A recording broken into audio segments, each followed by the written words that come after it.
What's going on, everybody? Welcome to Apocalypse Movies. This is our Star Wars canon connections where we tie things into the Star Wars universe, whether it be comic books, TV shows, and novels, which we're going to be talking about today. I am Jacob Bartley. I am joined by Brian Avalosino. Yep, got it? got it. All right, I'm almost got it. And we're here to talk about Star Wars Phasma, the novel that came out recently. It came out on Force Friday, so September 1st. You read it, or you listened to it a while ago. We do the audiobooks mostly. They're really cool. They have all the special effects, all the voices for every character. More fun. I like them a lot. Oh, yeah. Definitely recommend them. I just finished the novel about a week ago, so we're here to talk about it. We are going to talk spoilers, so that is your warning. We're going to get into a little bit of depth here about the novel and what it means for the character of Captain Phasma, what it means for maybe The LAST JEDI going forward. Whole universe. So let's give our general thoughts on the book. Like, did you like it? Did you not like it? Let them know, Brian. I was pretty neutral with it. Okay. I liked it. Totally wasn't what I was expecting. Kind of actually not really what I was hoping for in a way, but it was still entertaining. I found it good.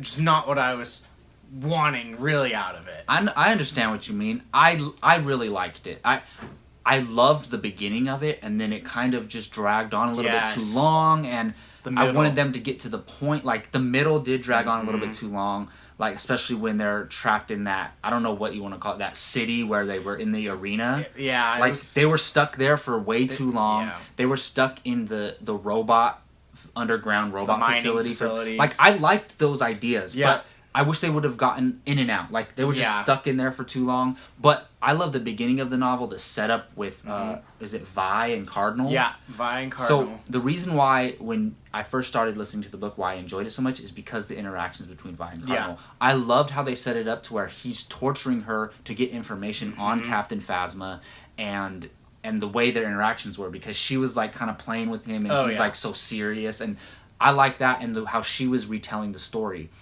I thought for the longest time that she was actually Civ, and like that would have been. I was like, I guarantee she's Civ, but she wasn't. No, it was her own person, which is cool. I was actually happy with that because I thought that would have been predictable. Yeah, it would have been really predictable. Yeah. So basically, in this novel, there's this character named Captain Cardinal, and he's basically the second most important stormtrooper in the First Order. He's the only other stormtrooper than Phasma who has his own name and red armor. Red armor, which I want to see him in live action.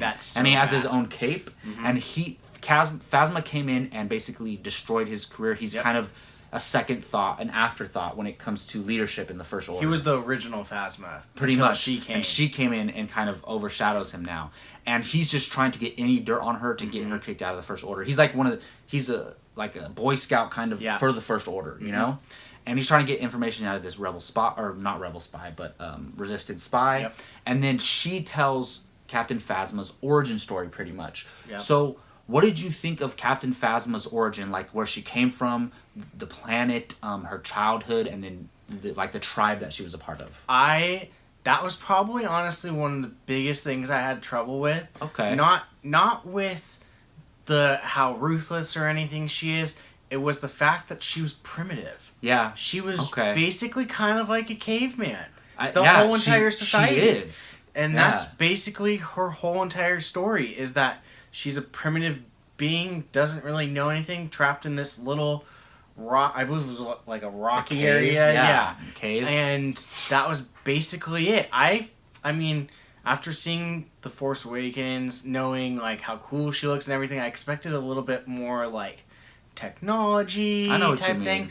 So the fact that she was completely primitive threw me off completely. Really? I think I liked that element, honestly. It wasn't bad. I loved that she is ruthless. Oh my goodness. The thing I think absolutely that you take away the most out of this is that she will do absolutely anything to survive and is loyal to no one but herself. No one but herself. She's not loyal to family, friends. She does care about people to a certain extent, but when it comes to her well-being, her survival, they don't mean anything. And I think that, in a way, solves our answer to in The Force Awakens when she lets the shields down, because she is not 100% loyal to the First Order. So basically, we're kind of jumping all around here, but we're talking about points that matter to us, what made the book good or bad to us. But I agree with you. from the beginning, when she was a child, she betrayed her mother, father, and her brother, especially and the joined brother. the Skyer to for her own survival, for her own benefit.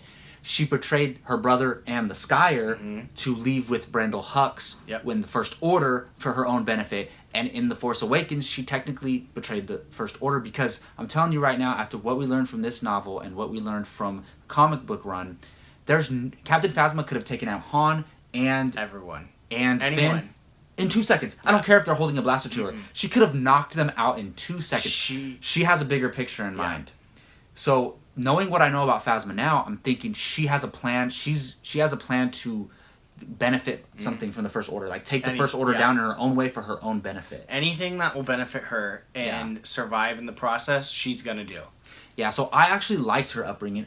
We haven't had a character like this in Star Wars, or a story like this where you have basically these like Native American type characters from this dystopian planet that don't know anything about technology. And Phasma, from the beginning, when she sees that ship fall, is fascinated with the ship. And I'll go to it right now because we don't want to drag on too long, but I love where her armor comes from. Do you know where it came from? It was basically, Brendel Hux is General Hux's father. Armitage is Hux's father, and he was General Hux before General Hux was General Hux. The original. So anyways, so he crash lands on her planet, and then she is going to help him go find his ship. That ship is Palpatine's old ship. And it's made out of chrome metal. And what is Phasma's suit? It's chrome metal. So one of my favorite chapter was the last chapter of the book. The ending just kind of tied a bow and just... I loved it. We'll talk about it near the end, but what about the journey to get the ship? How did you feel about that? It was very long. Yes, that's where it dragged on. Yes, I would say it was probably about 80% of the book is just... it is. Is them trying to find this ship. But, I mean, in the process, it's... Her people that she's traveling with think it's their savior ship. The medical supplies, everything, because they're a caveman-esque. They're dying from disease and stuff. But the whole entire time, Phasma doesn't give two you-know-whats about anything, but that's her ticket off this planet. Oh, yeah. She wants to go live a better life. And you can't blame her, but it's like, she doesn't care who she has to kill or get out of her way. Anything. It doesn't matter. So I enjoyed parts of that, but they did drag on too long. Like I thought the robot little underground facility was pretty cool. The mining facility was just... I liked... Alright, so them being in that little city where the arena was, I could have done without a lot of that stuff. I hated the characters that led that city. Those they were annoying. They were so annoying. But I loved the action when they were in the arena. I loved that stuff. How can you not? When she jumps off the back of one of her warriors and cuts off the head of that guy, that's badass. She's a savage. We've never seen anyone in Star Wars have that much physical power that doesn't have the Force. I was telling Jake, I can't think of one person in the Star Wars universe, in Star Wars canon, who's as powerful as her physically, who doesn't have the Force. No. Oh, easily. She's complete brute strength. Exactly. That's it. And how awesome is it Gwendolyn Christie is playing her? Oh, it's going to be fantastic. So, action-wise, I think the action stands out in this novel very well. The action is definitely the part that keeps it going because, like we said, they're walking You're around. kind of waiting to get to the action, though. And but when it hits, it's good. It's fantastic. It's brutal, cutthroat. Yeah, exactly. And she'll do it to anyone. Oh, exactly. So let's say hypothetically that this novel was a movie, it would be rated R. Oh, it has to be. It has. There was also some gruesome imagery with the beetles and the beetles are scary. I was actually scared of the beetles. I'm like, get away from me. Yeah, they're nasty, which they play a pretty big role. Part. So let's go into that. So basically, Captain Cardinal is trying to figure out, who is Captain Phasma? What can I get on her? And he finds out one of the biggest things. She killed Brendel Hux with one of those beetles. She brought it back when she went back to her home planet, Parnassos, to get her the metal for her armor. She grabbed one of the beetles. She planted it on Brendel Hux because he's one of the only people who saw her from her past as this savage, and she's getting rid of everyone who can identify her as that person. So little does she know that Civ's still alive, but she got rid of the little girl who went with her. There was one survivor, Civ, the girl who stays on the planet, and then the little girl who goes with the First Order, but Yep. she killed her. She killed Brendel Hux, and she left Civ, basically her best friend, Yeah. on the planet, and killed her brother, Yeah. so she can go leave with the First Order. Mm-hmm. And then, so what do you think about her killing Brendel Hux? Like, that's pretty big. It's pretty big deal. Not to mention, his son helped. Oh, I know. So that gives us some insight into Armitage Hux. Mm-hmm. Armitage Hux, who's played by Domhnall Gleeson in The Force Awakens Yep. and Last Jedi, he is a scumbag, pretty much. Pretty much. He killed his father. Another thing, this is what this novel taught me, that Phasma's evil. Like, she's actually evil. She's not, there's no in between with her. No. And Hux is evil. Yeah. Like, they're actually evil. Like, Kylo Ren is more humanized than they are. Easily. You know what I mean? Yeah, they're straight up villains. Yeah, you know? no, they are savage people.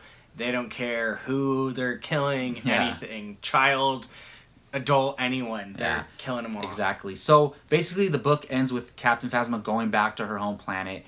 She digs up, because it's been a year since she left her home planet. She digs up the ship that used to be Palpatine's, pulls the metal off, cuts it up in some shop, and then makes her own chrome armor. I think that was the coolest part of the book. It's awesome. And how like it symbolizes her, because she's wearing the Emperor's ship on her. She's crazy. It's the power within. Exactly. So I think there's parts of this that you enjoyed, but overall it was just a long book that like dragged on. And I kind of feel the same way, but I enjoyed it a little bit more than you. So let's give your general thoughts, and if you were to like give it a score out of 10, what would you score it? Honestly, they could have cut down a lot of the walking around. Definitely. Which the book could have been shorter. Definitely. They could have gone without going to the random city. But I did like that gladiator scene, so I'm kind of glad that they went there. But overall, I'd probably give it like between a 7 and an 8. Okay, not too bad. 7.5. Yeah, but it's still really enjoyable. Yeah, I actually really liked it. It's not it's not top 3. No.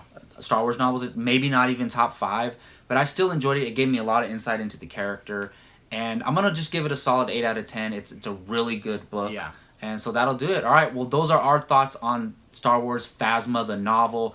I recommend it. I think you should check it out if you're interested in the character and the Star Wars universe as a whole. You definitely want to, just to know more about her. And then also more about the First Order. Oh, yeah. And more about General Hux and how they all operate and everything. It's pretty cool. And this character, Captain Cardinal, is really cool. So I want to see him so badly. So, all right. Well, that's going to do it for us. I'm Jacob Bartley for Apocalypse Movies. This is Brian Avalosino for Apocalypse Movies. Thank you all for watching this Star Wars Canon Connection. You can find us on this YouTube channel, of course. Please subscribe, hit that like button, do all that good stuff. Find us on iTunes as well. Thank you all for watching. Until next time, may the Force be with you.